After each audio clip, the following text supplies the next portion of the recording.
Bismillahirrahmanirrahim. Bismillahirrahmanirrahim. Assalamualaikum warahmatullahi wabarakatuh. Perkenalkan saya Abdul Mukhlis, mahasiswa semester 2 LPDP PAI Universitas Islam Negeri Gunung Jati, Bandung. Pada kesempatan kali ini saya mau mempresentasikan hasil dari riset atau artikel yang saya tulis dengan tema hakikat evaluasi pendidikan Islam. Yang pertama yang akan saya bahas adalah mengenai apa maksud dari evaluasi itu. Jadi sebelum melangkah ke tahap selanjutnya, ya, kita harus mengerti dulu pengertian atau definisi dari sebuah evaluasi itu apa. Jadi evaluasi itu secara bahasa artinya penilaian, gitu ya, atau penaksiran. Sedangkan menurut istilah evaluasi itu merupakan kegiatan sebuah kegiatan yang dilakukan secara sadar atau terencana untuk mengetahui keadaan suatu objek dengan menggunakan instrumen, dan hasilnya dibandingkan dengan tolak ukur memperoleh kesimpulan. Jadi kegiatan yang dilakukan secara sengaja, di mana dari kegiatan itu nanti ditinjau, dilakukan dengan sebaik-baiknya sehingga memunculkan atau menciptakan sebuah kesimpulan dari evaluasi itu. Kemudian ada juga menurut salah satu ilmuwan, yaitu yang bernama Suharsimi Arikunto. Jadi beliau mengatakan evaluasi itu adalah pekerjaan mengumpulkan informasi tentang kinerja sesuatu, yang selanjutnya informasi tersebut digunakan untuk menentukan cara yang tepat untuk mengambil sebuah keputusan. Itulah maksud dari sebuah evaluasi. Jadi setiap atau segala sesuatu itu pasti membutuhkan sebuah evaluasi, apalagi sesuatu itu di mana di dalamnya itu ada makhluk hidupnya, ya. Ada, kalau umpamanya di pendidikan itu berarti ada peserta didik, ada pendidik. Itu pasti membutuhkan sebuah evaluasi agar tercipta pembelajaran yang lebih baik lagi. Kemudian evaluasi ini sangat penting, ya, karena di situ ada sebuah tujuan dan fungsinya. Jadi tidak mungkin orang melakukan sebuah evaluasi tanpa adanya tujuan yang bisa atau yang akan diperoleh dari dari evaluasi itu, gitu ya. Karena di sini adalah evaluasi pendidikan Islam, maka dalam ajaran Islam tujuan evaluasi yang paling dominan adalah pengendalian perilaku, yaitu afektif ataupun psikomotorik daripada sisi intelektual. Jadi menurut ajaran Islam, ya, evaluasi pendidikan itu yang paling dominan sendiri adalah menciptakan akhlakul karimah daripada menciptakan keintelektualan dari peserta didik itu. Karena ketika orang itu sudah perilakunya baik, insya Allah nanti, ya, karena ini ajaran Islam, ya, karena ajaran Islam, maka nanti derajatnya di sisi Allah itu akan naik, gitu loh, kalau orang itu mempunyai akhlakul karimah. Karena itulah penekanannya adalah pada pengidentifikasian potensi siswa yang meliputi 4 unsur, yaitu yang pertama, bagaimana pendidikan itu bisa menciptakan kader atau menciptakan peserta didik yang mau mengakui bahwa dirinya itu adalah hamba Allah Subhanahu wa taala. Selain itu juga bisa berkiprah di masyarakat, kemudian bisa menjadi khalifatullah ya, walaupun pemimpin ya, khalifah itu kan pemimpin ya, walaupun untuk memimpin diri sendiri, untuk memimpin keluarga, syukur-syukur bisa memimpin masyarakat secara luas. Kemudian yang kedua itu ada sikap dan pengalaman terhadap arti hubungan dirinya dengan masyarakat. Bagaimana bisa pendidikan Islam itu menciptakan atau mencetak peserta didik yang berguna di dalam kehidupan masyarakat. Kemudian yang ketiga itu ada sikap dan pengalaman tentang hubungan pribadinya dengan Allah Subhanahu wa taala. Jadi pendidikan Islam itu dievaluasi agar nanti bisa tercipta peserta didik yang mau ta'abbud, bahasa agamanya ta'abbud, menyembah diri kepada Allah Subhanahu wa taala. Kemudian ada prinsip-prinsip evaluasi pendidikan Islam. Jadi evaluasi pun tidak hanya sekedar evaluasi melihat bagaimana murid itu dalam jangka pendek maupun jangka panjang begitu ya. Tetapi juga ada prinsip-prinsip yang harus ada ketika orang itu mau menjalankan sebuah evaluasi pendidikan Islam. Ya, jadi ada 3 prinsip di mini riset atau artikel yang saya tulis, yang saya jumpai di dalam beberapa artikel gitu ya. Yang pertama itu ada prinsip berkesinambungan. Jadi evaluasi pendidikan Islam itu tidak hanya dilakukan ketika lagi mood saja, tetapi juga harus berkesinambungan terus menerus. Tidak hanya dilakukan 1, 2, 3 kali, tetapi terus. Ketika ada yang perlu diperbaiki, ya harus diadakan evaluasi dulu agar tercipta peserta didik yang menjadi semakin baik. Tidak boleh terputus-putus. Kemudian ada prinsip menyeluruh atau komprehensif gitu ya. Jadi prinsip yang melihat semua aspek gitu ya.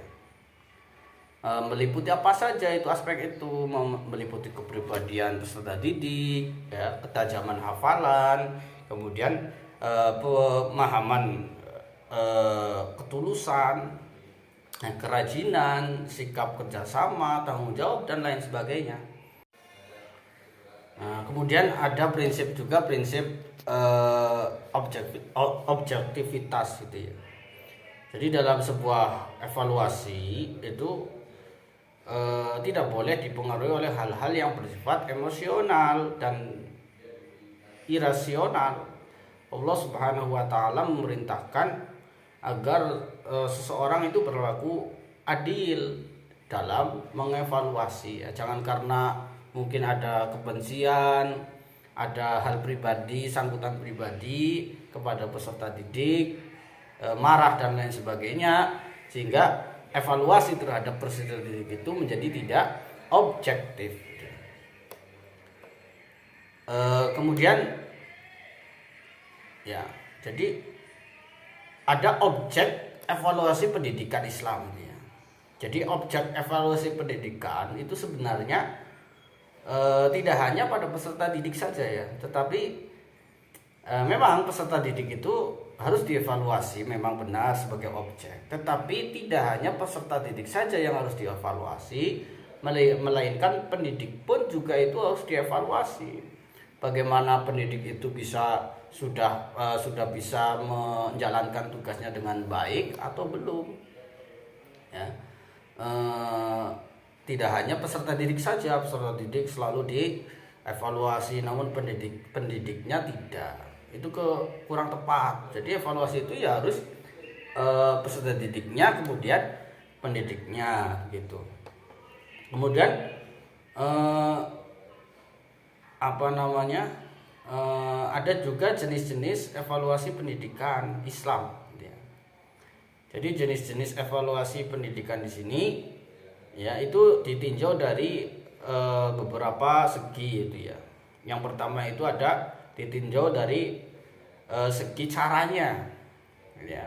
Atau ini dari segi caranya itu terdapat dua evaluasi di situ. Yang pertama ada evaluasi kuantitatif. Jadi evaluasi kuantitatif itu adalah evaluasi yang dinyatakan dalam bentuk angka, sehingga tingkah laku peserta didik dalam bidang kognitif dapat diklarifikasikan dalam bentuk nilai atau dalam bentuk angka. Ada juga evaluasi kualitatif ya. Evaluasi kualitatif ini dapat dinyatakan dengan bentuk ungkapan, tidak melalui bentuk nilai, tetapi menggunakan bentuk ungkapan untuk menilai aspek-aspek afektif gitu ya. Kemudian ada juga dilihat atau ditinjau dari fungsinya. Itu ada evaluasi normatif, ya, ada evaluasi sumatif, ada evaluasi diagnostik gitu ya, ada evaluasi penempatan. Jadi kalau evaluasi normatif itu evaluasi yang menetapkan tingkah atau tingkatan penguasaan peserta didik dan menentukan bagian-bagian tugas yang belum dikuasai dengan baik dan tepat oleh peserta didik, itu normatif. Lain dengan evaluasi sumatif. Kalau sumatif itu penilaian secara umum tentang keseluruhan hasil dari proses belajar mengajar yang dilakukan pada setiap harinya gitu ya. Jadi kalau sumatif itu lebih menyeluruh, jadi mulai dari hasilnya, prosesnya ya, itu dievaluasi semuanya. Tetapi kalau formatif itu hanya pada tingkat penguasaan materi yang sudah diberikan oleh guru kepada peserta didik gitu. Kemudian itu dilihat dari segi fungsinya. Ada juga evaluasi diagnostik, yaitu penilaian yang dipusatkan pada proses belajar mengajar atau KPM dengan mengalokasikan suatu titik keberangkatan yang cocok gitu. Jadi tertitikkan pada proses belajar mengajarnya. Kemudian ada evaluasi penempatan. Evaluasi ini menitik beratkan pada penilaian berbagai permasalahan yang berkaitan dengan satu, ilmu pengetahuan dan keterampilan. Ilmu pengetahuan dan keterampilan yang dimiliki oleh peserta didik yang dimana diperlukan untuk awal proses belajar mengajar. Yang kedua selanjutnya ada pengetahuan peserta didik tentang tujuan pengajaran yang ditetapkan oleh sekolah. Yang terakhir itu ada minat dan perhatian dari peserta didik itu sendiri. Kemudian ini juga penting dipelajari, itu ada mengenai manfaat evaluasi itu ya. Jadi evaluasi itu sangat penting karena mengandung manfaat yang sangat baik di situ. Paling tidak kalau dalam pendidikan Islam itu ya, evaluasi pendidikan Islam merupakan suatu langkah yang dilakukan oleh pendidik untuk mencapai taraf kemajuan suatu aktivitas di dalam pendidikan Islam. Ya, sehingga untuk menjadi lebih baik itu perlu dilaksanakan sebuah evaluasi pendidikan. Jadi manfaatnya itu sangat banyak gitu ya. Namun secara umum itu manfaat evaluasi pendidikan yang pertama dilihat dari segi pendidik gitu ya.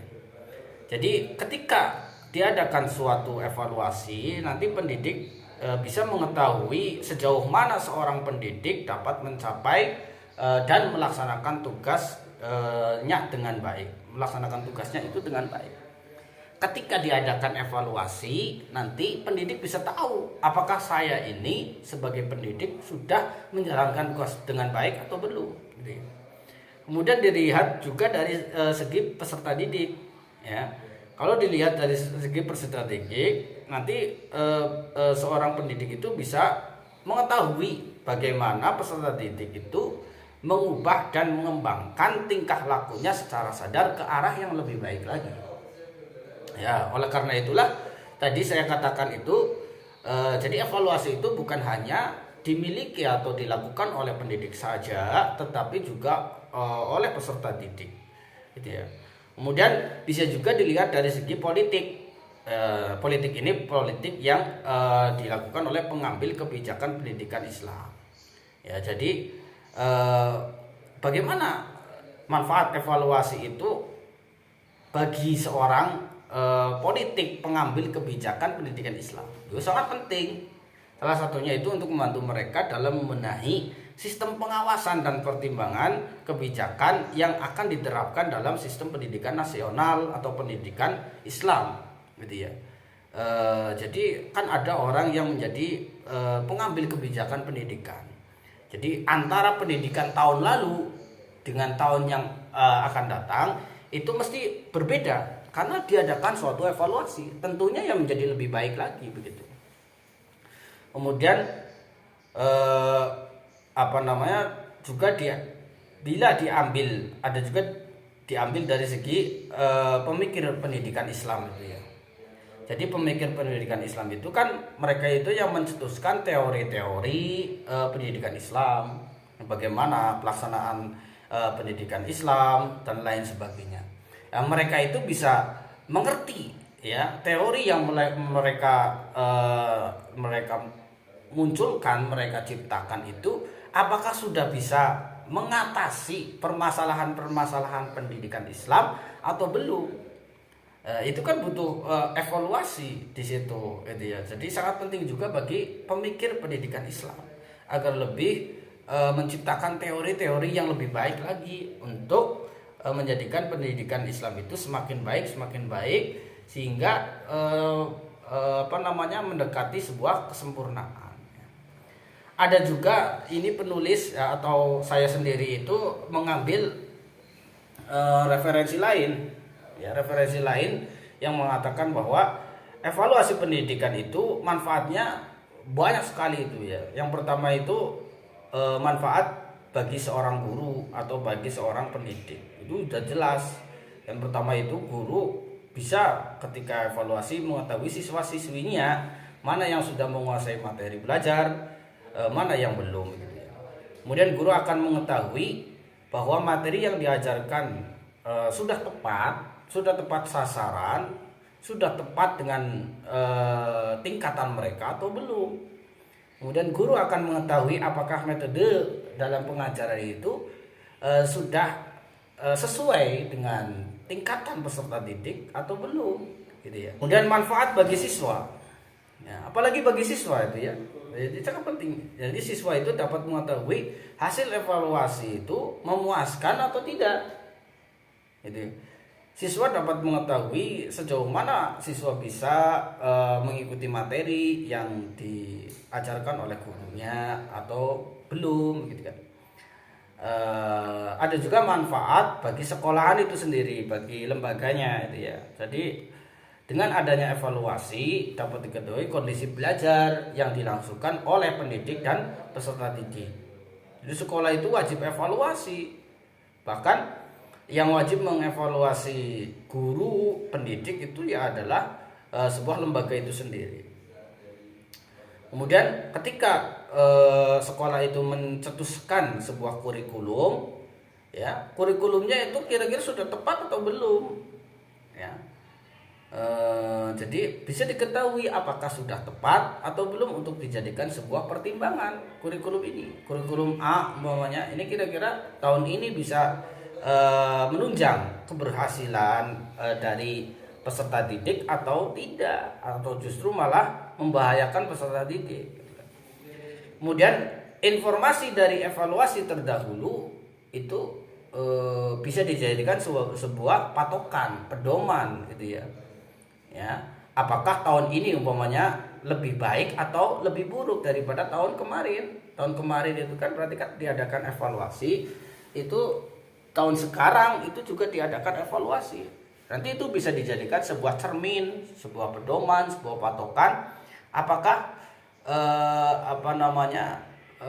sistem atau kurikulum yang diajarkan pada sekolah ini itu sudah pas atau belum bagi peserta didik. Jadi kesimpulannya itu evaluasi sangat penting gitu ya. Jadi perencanaan perolehan data-data, perolehan informasi itu bisa dicapai manakala diadakan suatu evaluasi. Dibayangkan saja kalau tidak ada evaluasi, wah tidak ada kemajuan. Tidak ada kemajuan, tidak ada perbaikan, ya stagnan begitu saja, baik bagi pendidik maupun peserta didik, bahkan bagi sekolahan atau sebuah lembaga itu sendiri. Makanya penulis berharap bagi siapa saja yang membaca artikel saya nanti ini bisa memberikan suatu informasi yang penting, saran yang membangun bagi penulis, bagi saya sendiri, agar tercipta sebuah penelitian dan penulisan yang lebih baik lagi. Sehingga kalau seumpamanya penelitiannya itu sama judulnya, temanya yaitu evaluasi pendidikan, bagaimana ini bisa menciptakan solusi bagi pendidikan atau lembaga pendidikan, bagi pendidik maupun peserta didik, agar mereka itu bisa menjadi lebih baik lagi dan menghasilkan suatu program yang bisa diandalkan di dalam masyarakat luas. Ya. Sekian presentasi dari saya, cukup sekian. Saya Abdul Mukhlis meminta maaf yang seterus-terusnya barangkali dalam segi penyampaian itu kurang bisa dipahami. Cukup sekian. Nasrul minallah ya fathun qarib. Assalamualaikum warahmatullahi wabarakatuh.